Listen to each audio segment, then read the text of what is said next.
नमस्कार, आप देख रहे हैं पंचतत्व और मैं हूं आपके साथ पूजा। बिहार में सीट शेयरिंग को लेकर दोनों ही गठबंधन वेट एंड वॉच की नीति पर काम कर रहे हैं। अभी तक किसी भी खेमे ने सीटों के बंटवारे को अंतिम रूप नहीं दिया है। हालांकि नीतीश कुमार के साथ आने से एनडीए के समीकरण कुछ बदल गए हैं। ऐसा माना जा रहा है कि जेडीयू और बीजेपी के बीच सीट बंटवारे को लेकर आपसी सहमति बन गई है।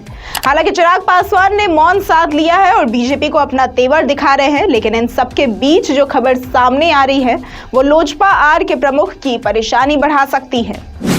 दरअसल विकासशील इंसान पार्टी यानी कि वीआईपी और भाजपा के बीच बीते कई दिनों से गठबंधन को लेकर बात चल रही थी।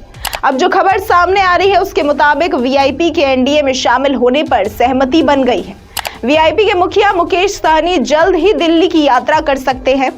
वहां उनकी मुलाकात बीजेपी नेतृत्व से हो सकती है, जिसमें सीट को लेकर बात फाइनल हो सकती है।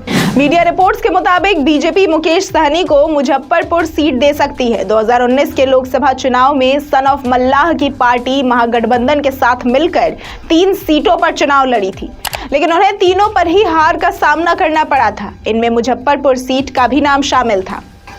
आपको बता दें कि वीआईपी प्रमुख मुकेश सहनी ने बिना नाम लिए हाल ही में चिराग पासवान पर हमला बोला था। सहनी ने कहा था कि ये पार्टी मेरे पिताजी बनाकर नहीं गए हैं, स्वयं संघर्ष कर पार्टी को यहाँ तक लाया हूँ। आज भी हम बेफिक्र हैं, हमारी तैयारी लोकसभा चुनाव के लिए पूरी तरह से हो गई है।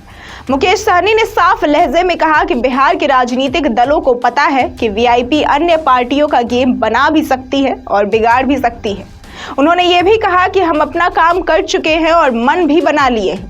शीघ्र ही घोषणा भी करूंगा कि किस गठबंधन के साथ जाना है। उन्होंने कहा कि ये जरूरी नहीं कि बाजार में जो दिखे वही बड़ा आदमी है। ऐसे में अगर बीजेपी के साथ वीआईपी का समझौता हो जाता है तो चिराग पासवान की मनमानी पर शायद रोक लग सकती है, क्योंकि नीतीश कुमार के साथ आने के बाद बिहार में बीजेपी 40 की 40 सीटों पर जीत दर्ज करने का दावा कर रही है। 2019 के चुनाव में 39 सीटों पर सफलता मिल ही चुकी थी।